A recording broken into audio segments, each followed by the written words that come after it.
naipunan ng tubig sa ibabaw ng seats. Yung aking nilagay na ano sa ano, tingnan niyo yung aking persimmon. Ayan. Pero at least hindi siya nabasa. Kasi ano na siya, matamis na siya eh. Matamis na. Wala na siyang, wala nang ano, bakla. Kaya itatapon ko ang tubig. Ayan oh. Kasi baka babagsak ang aking beranda nito. Ayan.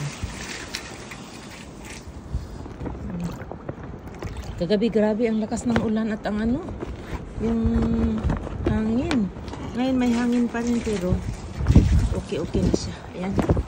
So, akala ko wala na siya. Okay na.